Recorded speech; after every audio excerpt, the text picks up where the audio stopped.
Dios es bueno, amados hermanos. Dios es fiel. Dios es justo. Dios no se equivoca.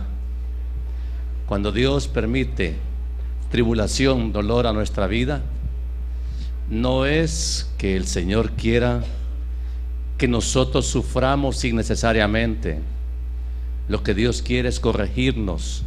Lo que Dios quiere es que retomemos el camino que un día quizás empezamos con alguna obediencia, probablemente lo hemos abandonado, y el Señor tiene que tomar medidas en su gran amor, así como el Padre tiene que tomar medidas con sus hijos para corregirlos, para apartarlos de lo que es equivocado. Así nuestro amado Dios se esfuerza, nos cuida por mantenernos en el camino de la santidad y de la obediencia, para que podamos llegar al cielo como anhelamos. ¿Quiénes quieren ir al cielo? Ok. ¿Quiénes están listos para ir al cielo? Una cosa es querer ir al cielo, y otra cosa diferente es estar listos para ir al cielo. La Escritura nos habla en el libro de los Hechos, capítulo 11. Hechos 11, versículo 15 al 18. Y amados hermanos, quiero que entiendan que cuando empezamos a insistir fuertemente en estar preparados, simplemente es porque el Señor Jesús, nuestro amado Señor y Salvador, así lo instruyó. Velen y oren para que aquel día no los vaya a sorprender, no los vaya al azar y vayan a quedar atrapados en su pecado. Hechos 11, 15 dice la Escritura: y cuando comencé a hablar, cayó el Espíritu Santo sobre ellos también, como sobre nosotros al principio. Entonces me acordé de lo dicho por el Señor cuando dijo: Juan ciertamente bautizó en agua, mas vosotros seréis bautizados con el Espíritu Santo. Si Dios pues les concedió también el mismo don que a nosotros que hemos creído en el Señor Jesucristo, ¿quién era yo que pudiese estorbar a Dios?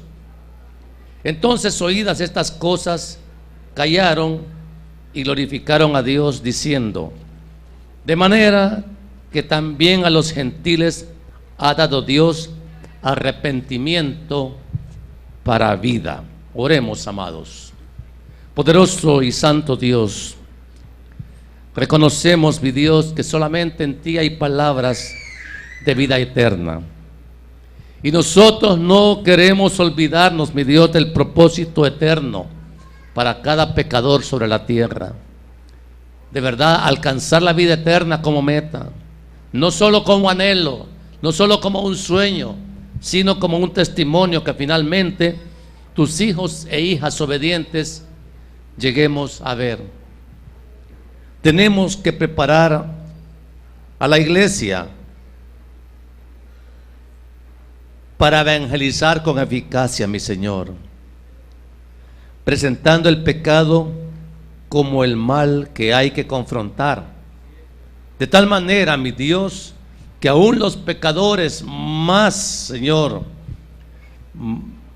los peores pecadores puedan recibir el don del arrepentimiento que tú concediste a tu iglesia desde los primeros días, para que nuestro trabajo, Señor, por la extensión del reino, verdaderamente sea fructífero y traiga gloria, honra y alabanza a tu nombre, en Cristo Jesús.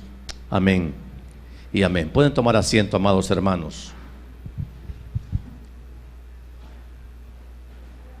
Amados, ustedes saben que Dios me ha dado también el privilegio de enseñar historia de la iglesia.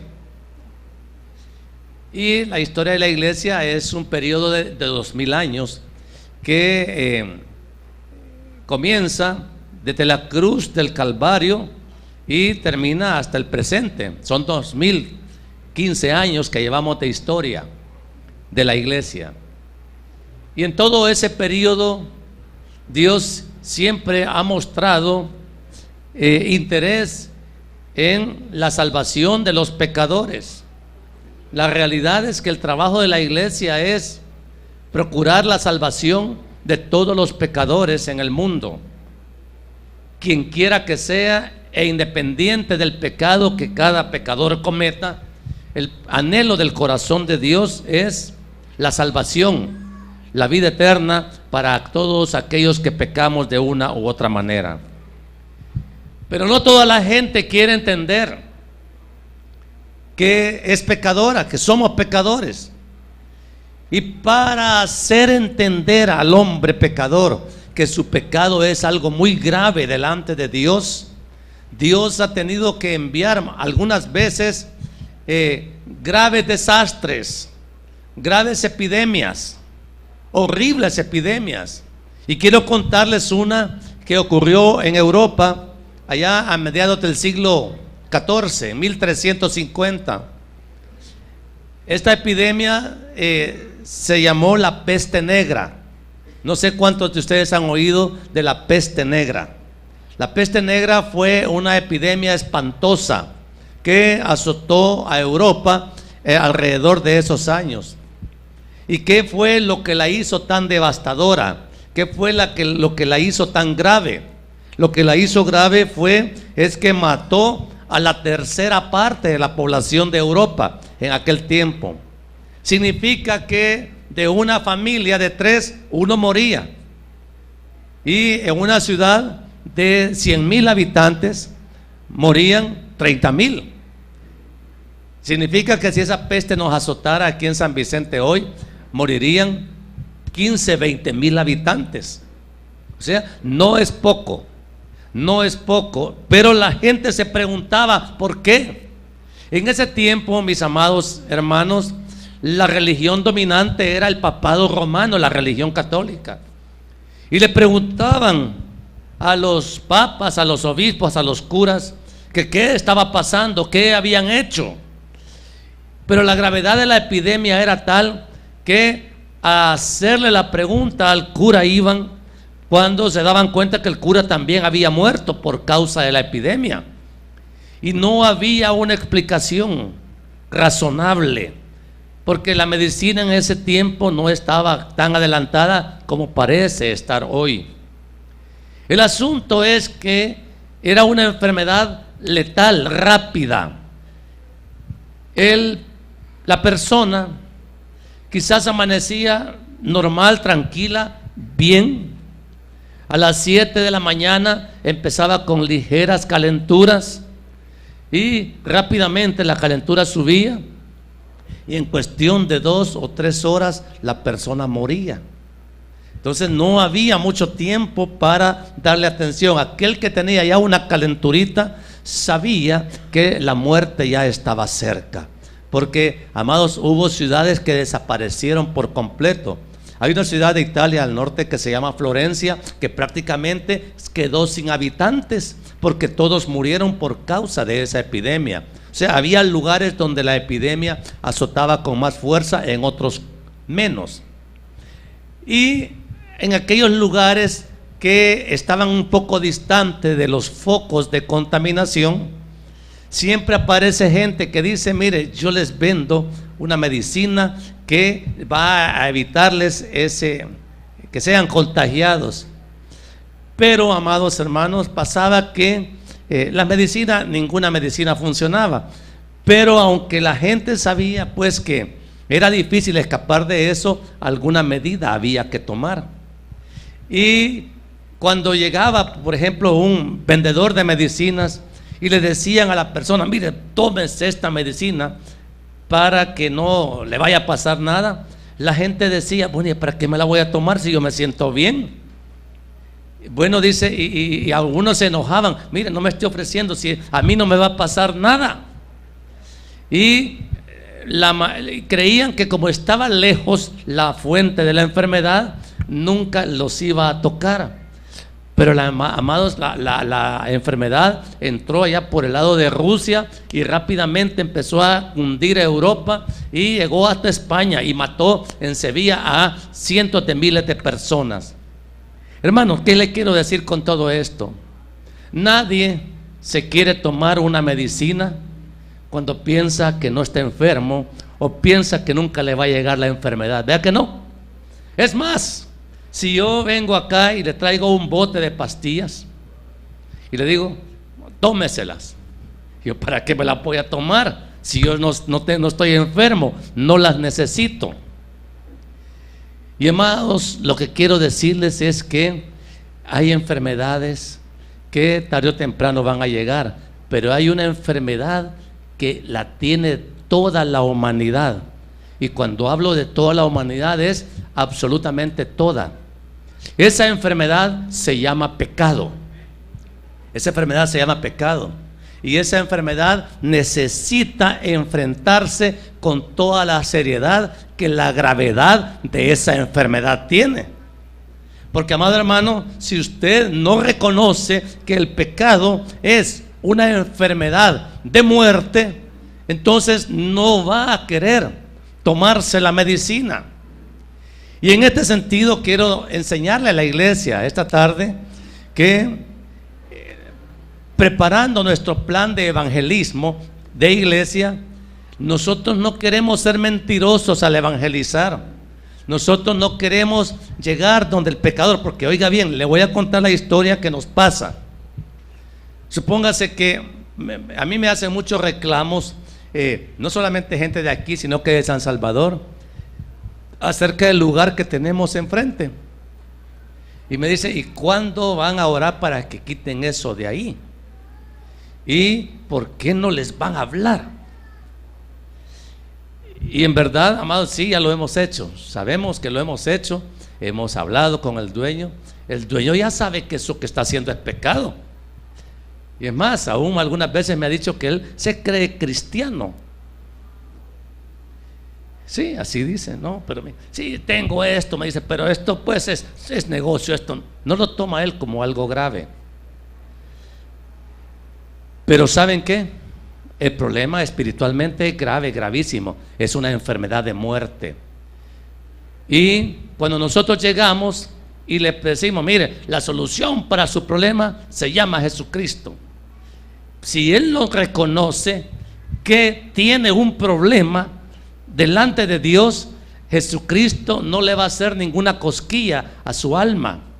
¿Por qué? Porque no quiere aceptar que su pecado es una enfermedad de muerte, que está condenado, que si se muere en ese momento, el infierno es su destino seguro.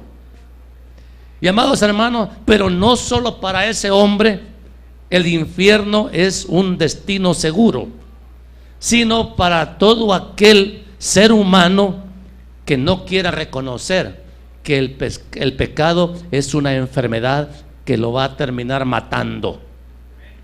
Entonces, amados, tenemos que nosotros hablar con claridad acerca de la gravedad del pecado, porque a nadie le gusta que le digan las cosas malas que tiene. Aún nos pasa aquí a todos los seres humanos. A veces nos resistimos de ir donde el médico porque no queremos que nos diga, tiene esta enfermedad, ¿verdad que no? Ay, ¿para qué voy a ir? Y nos resistimos. Solo vamos cuando la situación ya se vuelve imposible y el médico le dice, aquí hay gente que está relacionada con la medicina. Bueno, ¿y por qué no vino antes? O sea, si su problema es bien serio. Y la gente ingenuamente dice, voy a ir a consultar una segunda opinión, con la esperanza de que la segunda opinión le diga algo diferente. El uno le decía cáncer, el otro le decía no, hombre, si esta es con una aspirina se le quita. Pero tarde o temprano los males se van manifestando por sí mismos. Las enfermedades del cuerpo hablan a través de los síntomas, a través de la sintomatología que el médico es capaz de reconocer. y le va a decir: usted tiene un problema serio. La gente no sale feliz de un consultorio cuando le están diciendo que tiene un problema de salud grave. De igual manera, el pecador que no conoce la salvación en Cristo no va a aceptar con agrado que le diga: tienes un problema, estás en guerra con Dios, sos un enemigo de Dios. No le va a gustar, no le va a aceptar. Hay gente que se va a dar por ofendida cuando le dicen que es pecadora, y hay gente que va a negar la gravedad de su pecado y va a decir: no, yo estoy segurísimo que si me muero ahora estoy en el cielo al siguiente instante. Está engañado. Y de esos abundan por miles y millones que creen estar seguritos del cielo, y amados, y el infierno es su destino seguro. Entonces, amados, nadie dijo que entrar al cielo era un camino fácil. Nadie dijo que la gracia que recibimos en Cristo Jesús nos valida pecar y tener seguridad de vida eterna, como algunas doctrinas enseñan. El camino angosto que el Señor Jesucristo dijo que era angosto, amado, es el camino único que nos lleva al cielo. Y los pecadores, los que tienen la seguridad del infierno, ellos van por el camino ancho, complaciendo su carne con toda satisfacción pecaminosa, sin importarles que su pecado los pone en enemistad contra Dios. Y yo les puedo decir, hermanos y hermanas, oigan bien, y no se enojen conmigo, pero sospecho que aún dentro de nuestro pequeño grupo congregacional, aquí hay enemigos de Dios. Hey, no me ofenda, pastor, yo soy amigo de Dios. Todo aquel que quiera ser amigo del mundo, dice la palabra, se constituye en enemigo de Dios. Y entonces, amados, nosotros no nos hagamos. Lo peor que puedes hacer es hacerte el inocente. Lo peor que podemos hacer es decir que no hemos pecado. El que dice que no ha pecado hace a Dios mentiroso, y la verdad no está en él. Y amados, estos mensajes son urgentes de declarar, porque usted no sabe, la venida de Cristo está pronta, decimos desde hace tiempos, pero puede ser también que el día de su partida de esta tierra esté pronto. Nadie sabe si va a estar vivo la otra semana. ¿Cuántas veces he dicho esto desde este púlpito? Nadie lo sabe, pero la realidad es real. Aquí, amado, todos podemos partir en el momento menos sospechado.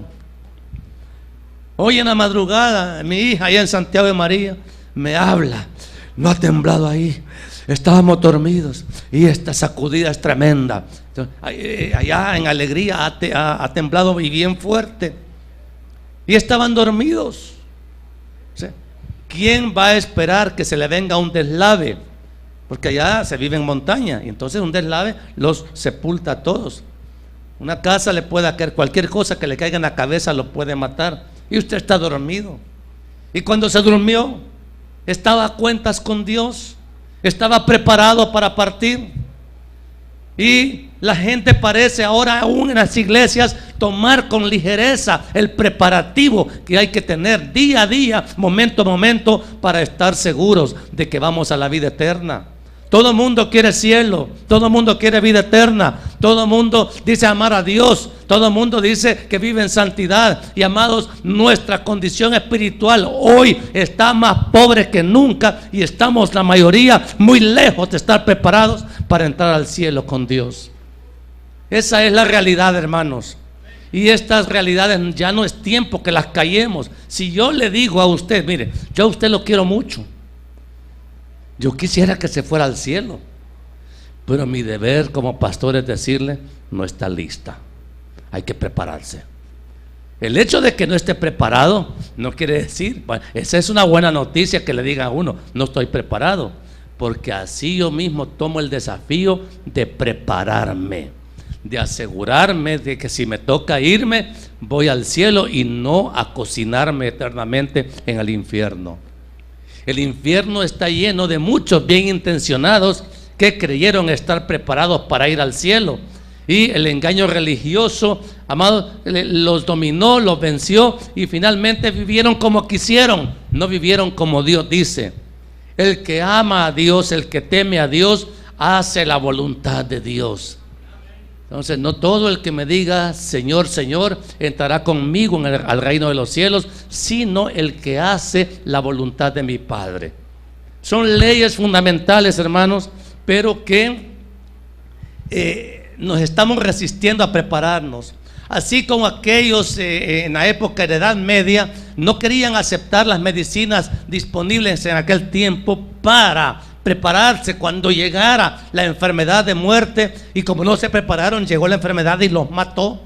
Así hoy, amados hermanos, hay muchos que no quieren prepararse para partir, no quieren vivir en santidad, quieren vivir aferrados a su pecado, quieren vivir haciendo lo que ellos quieren. Y eso, amados, si el Señor los llama en ese momento, téngalos por seguro, el cielo no será su destino eterno. Y vino a la iglesia, cantó: vengo hoy a postrarme ante ti, Señor.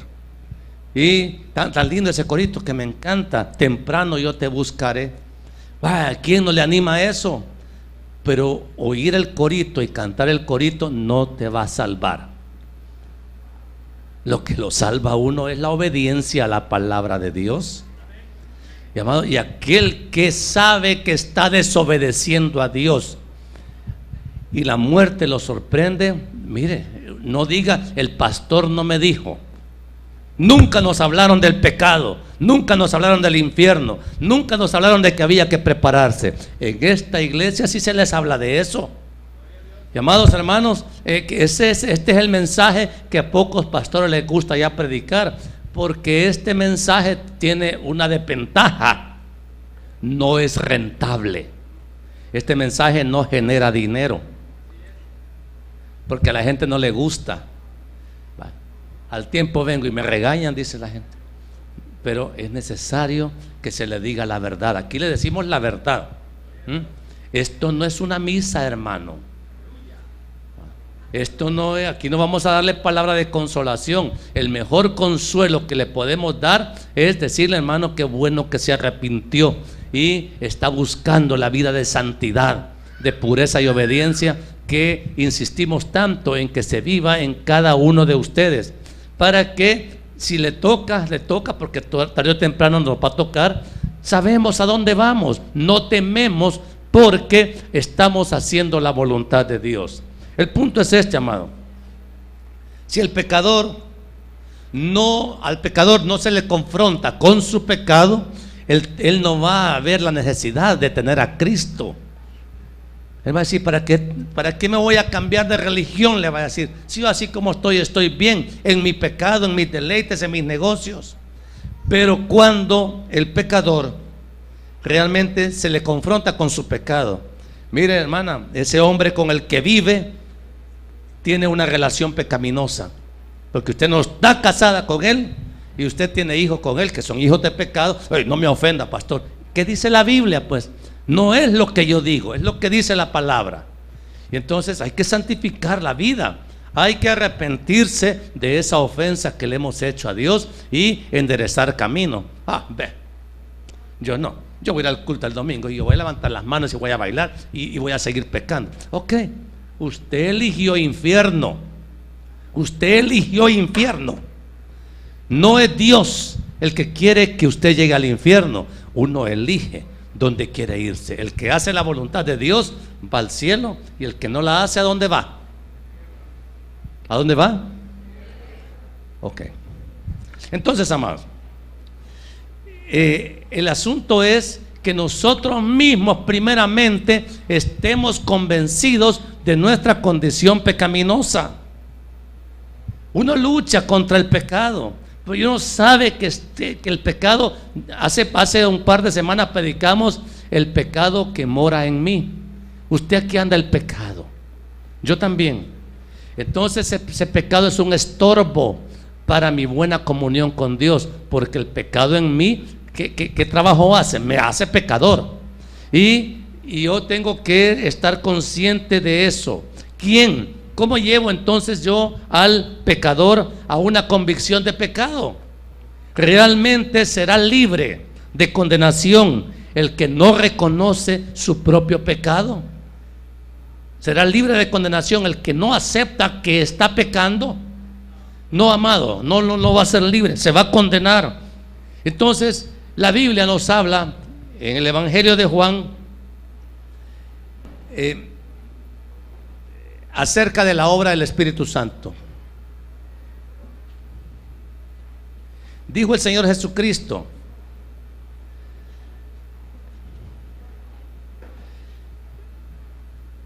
(16:7) pero yo os digo, oiga bien, estas palabras las dijo el Señor Jesús un día antes de morir.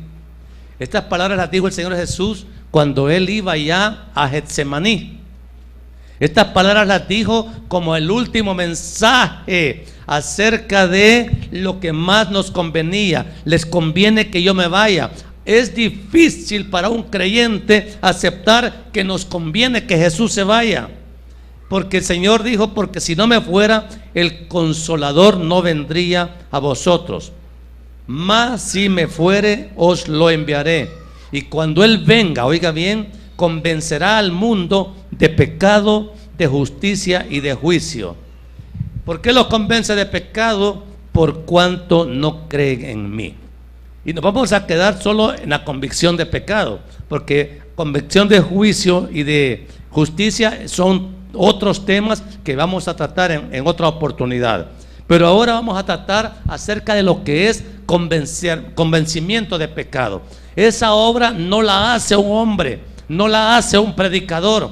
Y quiero que les quede claro, iglesia de Cristo, la convicción del pecado es una obra milagrosa, la hace Dios. Nosotros no somos los que ganamos las almas. No nos equivoquemos. Hay doctrinas que enseñan: voy a ir a ganar unas almitas, hoy en la tarde no tengo nada que hacer, dicen unos predicadores, voy a ir a ganar unas almitas. Y algunos predicadores jactanciosos dicen: no, hoy salí. Algunos dicen: salí en mi moto, me parqué por ahí, al ratito gané 15 almas. Eso es una farsa, hermanos. Esa es una gran mentira. Las almas no se ganan así, no se ganan de esa manera, porque el que gana las almas es Dios por medio de su Espíritu Santo. Eso es lo que dice la Biblia, y esa es la enseñanza que vamos a tener, hermanos. Yo estoy convencido de que lo que tenemos que hacer nosotros es lo que Dios nos manda a hacer: testificar a Jesucristo. Y ese testimonio es el que Dios bendice para llevar al pecador a una convicción de pecado por su Espíritu Santo. Entonces, amado hermano, fíjese bien, la convicción de pecado es un despertar la conciencia. La conciencia del hombre sin Cristo es una conciencia muerta. El hombre sin Cristo no entiende, por ejemplo, el hombre sin Cristo no entiende que tiene que vivir en santidad, no entiende, eso es locura para él. No entiende que tiene que congregarse en una iglesia y oír palabras de Dios, no lo entiende.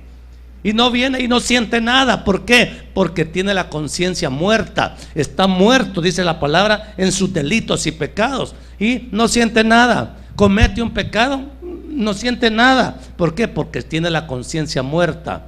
Pero la obra del Espíritu Santo de convicción de pecado significa que el hombre, el creyente, por el milagro de la convicción de pecados, lo despierta su conciencia a conocer lo que es abominable delante de Dios. Y la palabra abominable es bien fuerte. Es bien fuerte. Abominable quiere decir que Dios lo repudia. Por ejemplo, yo estoy casado con mi amada esposa. La Biblia me manda a que yo a ella la tengo que tratar como a vaso más frágil. Si yo tengo una intención de darle un trato grosero, o sea, como ella está acostumbrada a que la trate bien, entonces claro, una mala cara, si le hago así, verdad que sería una gran ofensa. Ella lo va a tomar como una gran ofensa. Y otra hermanita le puede decir: ay, hermanita, por lo que se queja. Y ella quizás llorando, no, mire lo que me hizo, me paró la cara. Va. Pero Dios me va a decir a mí, ¿por qué la maltratas? No te la di para que la maltrataras, te la di para que la cuidaras. Eso es lo que me va a decir a mí el Espíritu Santo. Cuídela, respétela, ámela, protéjala, defiéndala. Hablando solamente del pecado que se comete en familia, en matrimonio. O sea, mi deber es darle seguridad a ella. Pero amados, si yo no tengo el Espíritu Santo, yo le puedo dar hasta un maltrato físico y voy a decir, bueno, si tenés que obedecerme, porque la Biblia dice que tenés que... No, la Biblia no dice eso. La Biblia me dice que la tengo que respetar, amar y todo. Entonces, cuando yo ya tengo mi conciencia despierta a lo que es pecado, porque para Dios un maltrato para ella es abominación. No hace falta que llegue a matarla para que sea abominable. Con un pequeño maltrato es suficiente. Eso es gravísimo delante de Dios. ¿Quién me convence de eso? El Espíritu Santo es el único que me va a decir, no lo hagas.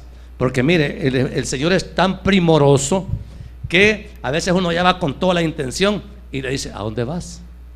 Y uno oye la voz de Dios y dice, no, eso sí no te lo voy a permitir.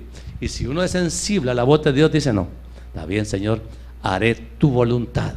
No lo que mi carne enojada quiera hacer, sino la voluntad santa tuya, que es buena, agradable y perfecta. Entonces el Espíritu Santo despierta la conciencia al pecador de lo que es abominable. Al hombre hay cosas que no le parecen abominables, a Dios sí. Y lo que cuenta es lo que Dios dice, no lo que a uno le parece. También, amados, el Espíritu Santo despierta la conciencia de la ofensa que causa a Dios nuestro pecado. Miren, amados, nosotros hemos llegado a acostumbrarnos tanto al pecado que ya perdimos conciencia de la ofensa que le proferimos a Dios por el pecado que cometemos. Y Dios tiene tabulado nuestro pecado, nuestra rebelión. Él sabe en qué nivel de rebelión estamos con Él, cuánto lo hemos ofendido. Nosotros no nos queremos dar cuenta de que nuestra vida de pecado es una ofensa grave a Dios. Lo estamos insultando, lo estamos abofeteando, lo estamos ofendiendo. Y si no tenemos nosotros el Espíritu Santo como decimos tenerlo, no sentimos nada. No siente uno nada. Realmente, amado, ¿sabe usted que su pecado ofende gravemente a Dios? Mire, si yo le hago una ofensa grave a mi hermano Carlitos, si bajo ahorita y le pego 2 trompones, no lo voy a hacer. O sea, ¿cómo lo dejo a él? Lo dejo ofendido, lo dejo dañado, lo dejo con ganas de vengarse. Entonces le hice un daño tremendo. Claro, no lo hago porque sé que me puede defender, y como es más joven que yo, quizás la lleve de perder. Entonces mejor se la aguanto. Pero ¿por qué no sentimos nada cuando ofendemos a Dios? Estamos ofendiendo a Dios con el pecado y no sentimos nada. Si no sentimos nada por el pecado que cometemos, es porque estamos muertos. Porque el que está muerto espiritualmente no siente nada, no tiene conciencia de la ofensa que causa nuestro pecado a Dios. La convicción de pecado también significa despertar la conciencia de que urgentemente necesitamos que Dios nos perdone. Si hay conciencia de que he ofendido a Dios, entonces cuando uno ofende a alguien necesita reconciliarse con él. O sea, yo necesito que Dios me perdone. Y para que Dios me perdone necesito pedirle perdón. Primero reconozco que lo he ofendido con mi pecado, que soy pecador, y pido perdón a Dios. Eso es convicción de pecado. El hombre tiene que tener clarísima la conciencia de que necesita urgentemente el perdón de Dios hoy. Porque hoy es el día que Dios nos va a perdonar. Porque, hermano, si viene un terremoto y cae esto encima, ya muertos no podemos pedir perdón. Podemos pedir perdón por todos nuestros pecados solamente mientras vivamos, ¿sí? Entonces, amado hermano, no tenemos que, esta obra la hace el Espíritu Santo. Y ya una vez uno pide perdón, uno sigue teniendo conciencia de que es pecador, de que uno tiene una gran facilidad para ofender a Dios. Entonces el Espíritu Santo nos despierta también la conciencia a clamar por misericordia. Señor, ten misericordia de mí, que soy hombre pecador. Le dijo el levita al Señor: soy pecador, ayúdame en mi pecado, ayúdame. El hombre, cuando es convencido de pecado por el Espíritu Santo, sabe que es miserable y que lo único que puede clamar es misericordia por su propia miseria. Y cuando Dios lo cubre a uno con su misericordia, el Señor lo va capacitando más y más para ser fuerte ante la fuerza que el pecado tiene. Porque, amado hermano, no nos engañemos, el pecado tiene una fuerza tremenda. Al pecado no lo puede vencer uno mismo por buenas intenciones o por buena voluntad. El pecado lo quita Cristo. He aquí el Cordero de Dios, el que quita el pecado del mundo. Solo Él puede. Nosotros tenemos que despedirle al Señor: aquí está esta montaña de pecados en mi vida, Señor, ten misericordia, quita el pecado de mí. Pero, amado hermano, si usted anda evangelizando a un pecador y no le hace conciencia de pecado, hermano, usted está perdiendo el tiempo. Y usted le dice: vaya, ya recibió a Cristo, ya es salvo, hoy vaya a la iglesia y diezme.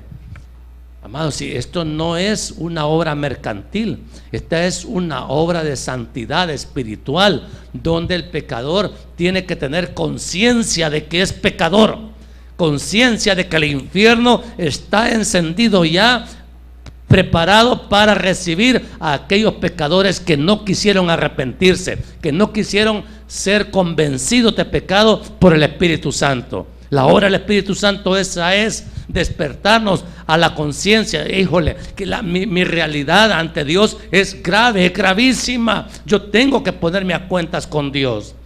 ¿Cuál es la consecuencia inevitable de la convicción de pecado? Hermano, si usted ya está consciente de la grave enfermedad que es el pecado,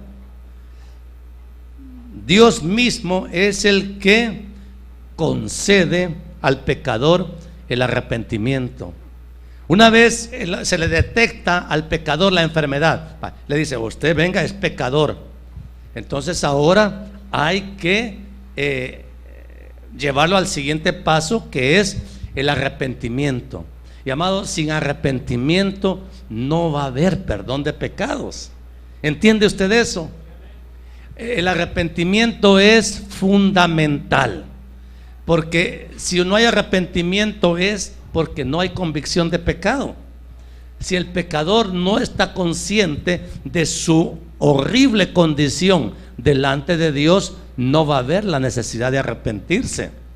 Entonces el arrepentimiento consiste en experimentar, esto es un milagro de Dios, dolor profundo por haber ofendido a Dios, sentir vergüenza delante de Dios por haber uno afrentado su amor y su gracia.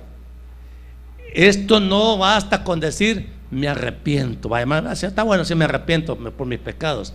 Esto usted lo puede decir. Es como cuando yo ofendo a mi esposa, le dice: perdóname. Y ella misma va a reconocer que solo le estoy diciendo perdóname por pasar el momento. Pero otra cosa muy diferente es que ella vea una acción de dolor en mi corazón por haberla ofendido y un cambio. El arrepentimiento es un giro completo de vida. O sea, son 180 grados. Antes iba para acá. El arrepentimiento es un giro completo. Hoy voy en sentido contrario donde antes caminaba. Tiene que haber, amados, un testimonio de arrepentimiento. En Mateo 3:8, Juan el Bautista le dice a los pecadores: arrepiéntanse, y comienzan a exhibir frutos, oiga bien, dignos de arrepentimiento. Mateo 3:8, hijo. Entonces, amado hermano, esto es en esencia el verdadero camino al cielo. Primero convence el Espíritu Santo de pecado, y Él mismo también, por la lectura que acabamos de tener, es el que permite que nosotros recibamos el don de Dios. Dice Hechos 11:17: si Dios pues les concedió también el mismo don que a nosotros que hemos creído en el Señor Jesucristo, ¿quién era yo que pudiese estorbar a Dios? Hablando Pedro. Entonces esto significa que el don del arrepentimiento lo concede Dios. Así como el Espíritu Santo convence de pecado, el arrepentimiento también es un don concedido. Mire, ¿no le ha pasado a usted que hay gente que no se arrepiente? Ha cometido graves delitos, cosas horribles, y es capaz de confesar su pecado. Sí, reconoce, dice, sí, yo hice esto, pero no se arrepiente, no cambia, no deja de hacer lo malo que hizo. Y entonces, cuando no hay cambio de vida, es porque no hay arrepentimiento, y si no hay arrepentimiento es porque no hay convicción de pecado, y si no hay convicción de pecado es porque no hay obra del Espíritu Santo, y si no hay obra del Espíritu Santo, entonces no está Jesucristo ahí, y si no está Jesucristo ahí, no hay salvación. Miren, amados, no se engañen, no nos engañemos. Dios no puede ser burlado. Si realmente queremos llegar al cielo, como decimos, tenemos que obedecer como está escrito. Quizás otro pastor le dé a usted la visa para irse al cielo, pero allá le va a decir el Señor: no, esta visa es falsa, esta no está amparada en lo que dice mi palabra. Entonces mi palabra dice que tiene que haber convicción de pecado y que tiene que haber arrepentimiento también. Por tanto, amados, es menester que nosotros exhibamos frutos dignos de arrepentimiento. El que verdaderamente se ha arrepentido muestra una evidencia que todo mundo puede reconocer. El arrepentido vive con el deseo intenso de hacer la voluntad de Dios. Él quiere su vida para agradarle a Dios. Mi deseo es vivir para agradarle a Dios y ya no a mí mismo. Pregunta, congregación: ¿quiénes de aquí realmente viven para agradar a Dios? ¿Qué? No hay nada que los cautive más que hacer la voluntad de Dios. Si no es así, revise su conversión, revise su salvación, revise, amado hermano, porque ahora todavía es momento de hacer esa consideración. ¿Realmente mi delicia es hacer la voluntad de Dios, o todavía vivo como que voy a vivir en esta tierra para siempre? Recuerde, amado hermano, estamos simplemente de paso en esta tierra, estamos de paso. Sí, mire, tarde o temprano nos vamos a ir, y la iglesia, nuestra iglesia, está interesada en que si usted parte hoy, para allá,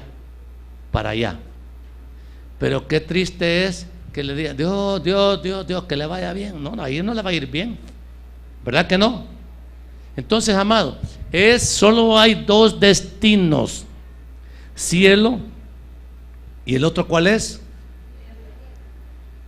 Ustedes, amados, están conscientes de que hay mucho más almas en el infierno que en el cielo. ¿Por qué el infierno está tan lleno? Por ahí dicen que están ampliando el infierno porque ya no cabe la gente. Y en el cielo, amado, el Señor haciendo moradas para nosotros, y están vacías, porque parece ser que hemos llegado a tiempos en que nadie quiere obedecerle a Dios. La gente ha llegado a ver a Dios como algo que quizás existe o quizás no. ¿Valdrá la pena portarse bien? ¿Valdrá la pena obedecerle a Dios? ¿Realmente será cierta la Biblia? ¿Será cierto todo lo que aquí dice? Algunos dicen la Biblia es un libro bien aburrido, ya es bien viejo, esto ya pasó de moda, ya aquí hay tantas cosas que no se pueden cumplir. Esa es la voz del diablo. Cuando el diablo dice no se puede cumplir, es el Satanás mismo hablándote y dice: no, si estás así, si uno tiene que darse gusto en esta vida, ok, si se quiere dar gusto en esta vida, déselo, pero no espere llegar al cielo, porque la delicia de nosotros los cristianos es amar a Cristo, vivir para Cristo y obedecerle a Cristo. El que no vive de esa manera simplemente no está en el camino angosto, el camino seguro que va al cielo. Entonces, amado, yo no le puedo ofrecer un camino falso. Como pastor no puedo hacerlo, me meto en problemas con el Señor. El Señor es el que dice cómo son las cosas. ¿Y qué tenemos que hacer entonces, amados hermanos? Primeramente, para convencernos nosotros de que estamos firmes en el camino al cielo. Mire, por eso es que animamos a la gente a que vengan a oír palabra de Dios. Si usted dice: no, miren, esa iglesia Josué, solo macheteándolo a uno pasa el pastor. A mí me han dicho pastor, predique mensajes de consolación, de esperanza, mensajes suavecitos. El Señor es mi pastor, nada me faltará. Alzaré mis ojos a los montes, ¿de dónde vendrá mi socorro? Ay, qué rico, sí. Y miren, hay gente que del libro de Isaías solo le gustan aquellas palabras: no te dejaré ni te desampararé. Pero usted ni sabe ni tiene idea a quién le está hablando Isaías con esas porciones, porque nunca lo ha leído. Amado hermano, aún clama a mí y yo responderé, tiene un contexto que te tiene que saber. Pero amado hermano, claro, cuando viene este pastor gorila y le empieza a decir ta, ta, ta, ta, ta, ta, ta, y usted dice: ay no, hasta lo ofenden a uno esos pastores. Hija, es ofensa. No, lo único que quiero es que te vayas al cielo. Es lo único que quiero. Ese es mi trabajo. Hija, yo quiero que se vaya al cielo. Hija, quiero que se vaya al cielo. ¿O solo la bendita se va a ir? Vos también te tenés que ir al cielo, Josué. Marlon, al cielo. Al cielo. ¿Quiénes se quieren ir al cielo? Levanten la mano los que se quieren ir al cielo. Hoy, los que estén listos ahorita. Ok, entonces, amado, si no está lista, su condición es peligrosísima. Que cree que no hay gente. Mire, hay pastores en el infierno, curas, papas, islámicos, budistas, están en el infierno porque no creyeron esta palabra, no le dieron valor ni autoridad a la palabra. Amado hermano, si las leyes no las pongo yo solamente predico la ley de Dios, y la ley de Dios es esta, así como está escrita. Al Señor Jesús le dijeron: dura palabra es la tuya, Señor, ¿quién la podrá resistir? Y el Señor dice: bueno, ¿y ustedes también me quieren dejar? Si quieren irse, váyanse. No, ¿a quién iremos, Señor? Dijo: si solamente tú tienes palabras de vida eterna. Y lo que quiero es que usted reciba palabra de vida eterna, no de vida terrenal, agradable, próspera, de dinero, de placeres. ¿Cuál vida querés?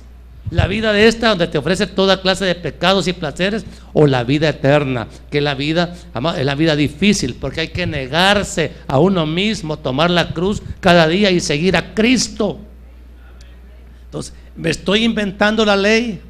No, eso es lo que dice el Evangelio, y por eso es que tenemos que predicar el Evangelio. Miren, volviendo al texto de Hechos 11, en el versículo 1 dice: oyeron los apóstoles y los hermanos que estaban en Judea, oiga bien, que también los gentiles habían recibido la palabra de Dios. Tenemos la palabra de Dios, tenemos la Biblia. Amado hermano, la Biblia es la puerta por donde comienza todo el milagro de la salvación. Hay que predicar el evangelio, pero hay que predicarlo como es, con sana doctrina, no como se inventan ahora en otras religiones cristianas que argumentan que hay mujeres que salvan, santos que salvan. Eso es mentira, amado hermano. El único salvador se llama Jesucristo. Él murió en la cruz del Calvario y Él es el que pagó el precio por nuestros pecados. Sin Cristo no hay cielo. Sin Cristo no hay cielo. Y cualquiera que ofrezca otro camino para llegar al cielo, sencillamente lo está llevando al infierno. Hermano amado, el camino al cielo es un camino de santidad, es un camino de amor, es un camino sacrificial, es un camino de perdón, es un camino, amados, donde usted va a disfrutar las delicias de Dios, pero tiene que pagar el precio. El camino a Dios, amado, está fundamentado en lo que dice la palabra. La palabra de Dios tiene poder, porque no me avergüenzo del evangelio, dice Pablo en Romanos 1, porque es poder de Dios. ¿Para qué? Romanos 1:16. Léanlo ahí, miren. Pablo hablando. Romanos 1:16. Porque no me avergüenzo del evangelio, porque es poder de Dios para salvación a todo aquel que cree. Y aquel que cree simplemente obedece. Obedece. El que no obedece, oiga bien, el que no obedece es porque no ha creído. Y si no ha creído, ¿cómo va a tener fe? Mucho menos salvación. Pero la palabra de Dios tiene poder. Hebreos 4, 12 y 13. Porque la palabra de Dios es viva y eficaz, dice la Escritura, y más cortante que toda espada de dos filos, y penetra hasta partir el alma y el espíritu, las coyunturas y los tuétanos, y discierne los pensamientos y las intenciones del corazón. Oiga bien, esta palabra que usted no lee está privándolo de conocer el verdadero poder de Dios para conquistar el mundo y para vivir en santidad, para creerle a Dios. Aquí está la vida, aquí está la vida y la tiene en su mano. ¿Cuándo fue la última vez que la abrió para leerla con delicia? Fíjese que cuando se editaron las primeras Biblias en español hace 500 años, había una edición que se llamaba la Biblia del Oso, porque salía en la carátula, en la portada, un oso sentado comiéndose un panal de miel. Y entonces, porque a los osos les gusta la miel, entonces la Biblia la apodaron la Biblia del Oso, porque el oso estaba comiéndose la miel con delicia, de la misma manera que usted lee y disfruta la palabra con delicia.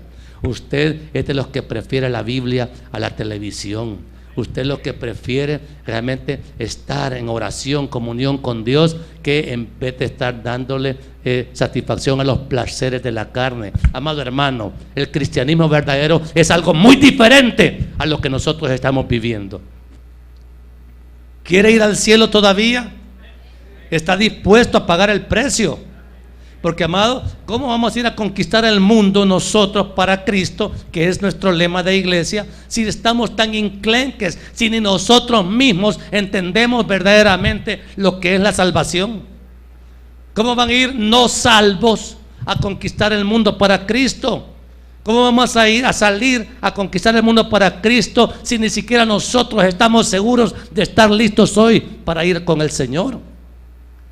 Hermanos amados, no se ofendan, por Dios, por las cosas que les digo. Más bien deberían de amarme más. Porque, amados, estas son cosas que el Señor le va a recordar cuando comparezca delante de él. Silvita, te mandé a decir. No digas que no sabías, te mandé a decir. Oíste la palabra, porque todo lo que le estoy citando, ahí está, mira, está totalmente confrontado con lo que dice la Biblia. La palabra es poderosa, la sana doctrina es indispensable. Hay que dejar que el Espíritu Santo obre. En Hechos 11:15, ahí está. Y cuando comencé a hablar, cayó el Espíritu Santo sobre ellos también. ¿Qué significa cayó el Espíritu Santo? Lo guió al arrepentimiento para vida. Versículo 18. La obra de comienzo en el del Espíritu Santo en nosotros es llevarnos al arrepentimiento, concedernos el arrepentimiento, porque es donde Dios. Efesios 2, y con esto termino, 2, 8 y 9. Efesios 2, 8 y 9. Esto es un versículo que debería de marcar en su Biblia. Dice: porque por gracia sois salvos por medio de la fe, y esto no de vosotros, pues es don de Dios. Dios el que lo da, no por obras, para que nadie se gloríe. Amado, la salvación es un regalo de Dios. Los hombres, los predicadores, los pastores, amado, no somos los que damos la salvación. Yo puedo pasar predicándole este mensaje, puedo pasar horas gastándome la garganta, sudando y orando, y eso no lo va a llevar a usted a un cambio de vida. Usted tiene que dejarse manejar por el Espíritu Santo. Deje que el Espíritu Santo lo convenza de pecado, que el Espíritu Santo le provoque el dolor en su corazón por haber ofendido a Dios, que usted verdaderamente viva con el deseo de que su vida realmente dé gloria y honra a Dios. Amado, esto no es religión. La religiosidad con la que muchas veces venimos a la iglesia no nos va a dar salvación. Esto tiene que ser obediencia a lo que está escrito. La gente que está viéndonos allá por la televisión tiene que saber que se está estafando mucho en la iglesia hoy, dando por salvos a muchos que ciertamente no lo son. Pero muchas iglesias ahora están en su pretendido desarrollo espiritual, están admitiendo como miembros de iglesia a gente que no es convertida. Y les están diciendo: son salvos. Mira, y salvo, ya salvo, siempre salvo. Amado, otra falacia. Si eso sería lindo que fuera cierto, si realmente nosotros admitiéramos a gente absolutamente salva, ¿verdad? A gente que el Espíritu Santo selló como posesión de Dios. Pero usted me pone salvo, siempre salvo, a alguien que no se arrepintió, ni es salvo hoy, ni va a ser salvo nunca, porque usted le recetó una salvación que no ha adquirido conforme el modelo de Dios. Estas cosas son serias, amada iglesia. Estas cosas son muy serias, y yo espero que usted tome en serio estas enseñanzas que le estoy dando, porque no sé cuánto tiempo nos va a permitir el Señor continuar dándoselas aquí, porque hay que abrir los ojos a mucha iglesia que está argumentando, ya se sienten con un pie en el cielo, y amados, y realmente los tienen al borde del infierno. Por eso es que yo quiero pedirles, de verdad, amados, que haya una transformación primeramente en nosotros, una convicción de pecado en nosotros. La palabra de Dios trae convicción de pecado, pero es obra del Espíritu Santo, y es soberana del Espíritu Santo determinar a quién toca. Ese toque lo hace el Espíritu Santo, ese quebranto lo hace el Espíritu Santo, no lo hago yo. Yo le pedí al Señor una vez: Señor, no quiero ser dramático, no quiero ser un artista que sea capaz de hacerlos llorar sin arrepentimiento, porque sepa usted que hay de esos también, que lloran y que salen pañuelos y que quebrantan la voz y todo, y ahí no hay Espíritu Santo. No digo en todos los casos, pero las estafas espirituales abundan hoy. Por eso, amados, les pido en el nombre de Jesús, revisémonos hoy. ¿Estamos preparados para conquistar? ¿Estaremos nosotros en el camino de salvación verdaderamente? Y si no estamos en el camino de salvación, queremos caminar por el camino de salvación, que es angosto, que es difícil, al que hay que realmente nos obliga a dejar casi todo lo placentero aquí en la tierra, hay que dejarlo por amor a Cristo. ¿Quiénes quieren ese camino? Pónganse de pie los que quieran ese camino. Vamos a orar. Pero los que no quieran, no. Los que quieran realmente caminar con seguridad hacia el cielo.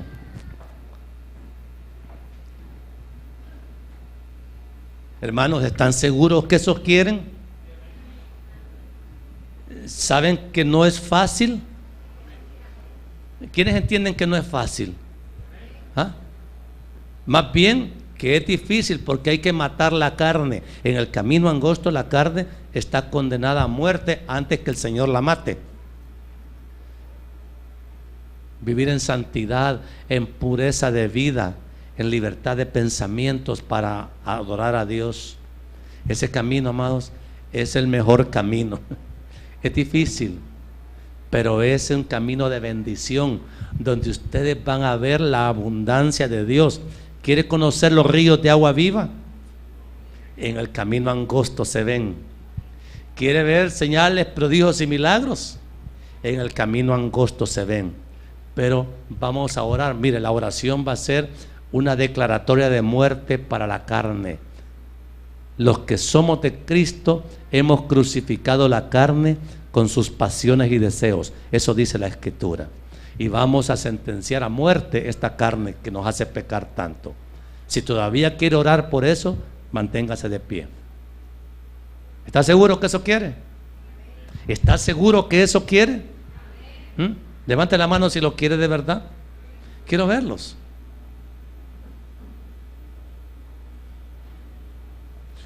Hermano, yo lo quiero ver en el cielo. ¿Qué pasó, Anthony? No, aquí. Ok. ¿Y por qué significará esto? Porque el que quiere dice: Señor, no sé cómo vas a hacer, porque yo no voy a, pero tú sí. Pero aquí como que me cuesta mucho. Sí cuesta, pero Dios lo va a hacer. Cierre sus ojos y oremos de pie. Poderoso Dios, perdónanos, Señor, porque quizás no habíamos entendido el verdadero testimonio del salvo, del que verdaderamente, mi Dios, entrará a la vida eterna contigo. Perdónanos, Señor, porque hasta ahora